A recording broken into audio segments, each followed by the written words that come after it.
How's it going, everyone? So in this video, I'm going to talk about how to live a happy life with less money. So before I get started, please subscribe to my channel if you haven't already. I do appreciate the support. It helps my channel grow.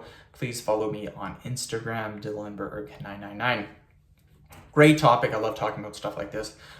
So how do you live a happy life with less money? So what I found out, and what a lot of psychologists, psychiatrists, what a lot of people that do research on money and happiness, what they have found out is there's a certain income where earning more than that doesn't actually make you any happier. And this was done on a ton of studies. And that amount, I believe, you'll have to Google it or research it, but I believe it was between 50 to 70,000. So the median income, I'm not quite sure about the States. I think the States is like 40 to 50,000, like the average income for the person. I know in Alberta, it's about 50 to 70,000. The median income for households is 90 to 100,000. So that's about average. That means both you and your wife are making anywhere between 40 to 50,000, which is a good wage. That's not bad. That's right now, that's $20 to $24 per hour. Minimum wage where I live is $15 in Alberta. So you're making a bit more than minimum wage, about $5 to $10 more than minimum wage. And apparently that is the magical number that you can live a happy life and you don't need that much more. Here's the thing. People think that by buying bigger, buying more expensive leads to more happiness. Very, very incorrect. When I was younger, bought a big house and I wasn't happy living in it. I thought, okay, if I get this house, I'm going to be happy all the time. No. So what did I do? Moved into this house, which is a lot smaller, but I'm more happier. What I found out is a lot of people, the way to become happy with less money, in my opinion, is to really eliminate debt.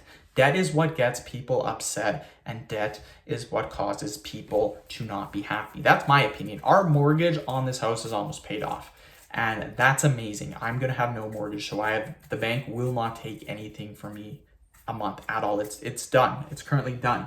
It will be done soon, in under a year. So anyways, that's going to be awesome. And I don't have to make that. I won't say how much I make, but currently I'm making a decent amount.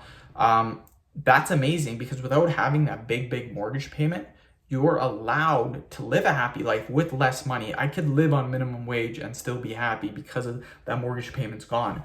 Debt, in my opinion, is what causes you to not be happy because you're always stressed. People are always taking things from you. They're taking. So you think you need to make more money. So in my opinion, try to eliminate debt. Very, very simple. Cars are awful for debt. Houses are awful for debt. I would still recommend getting a house because you can build equity through it. You can build wealth through it.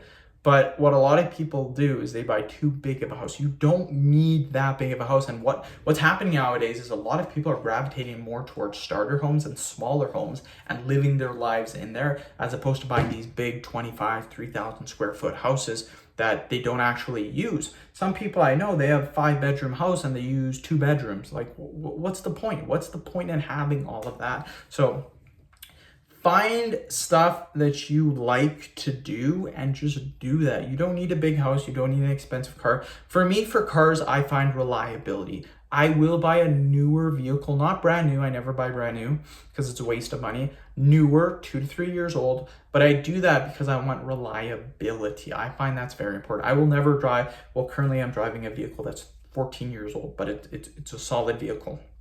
If you can find a solid vehicle, 10 years old, get it. My biggest thing for vehicles is reliability.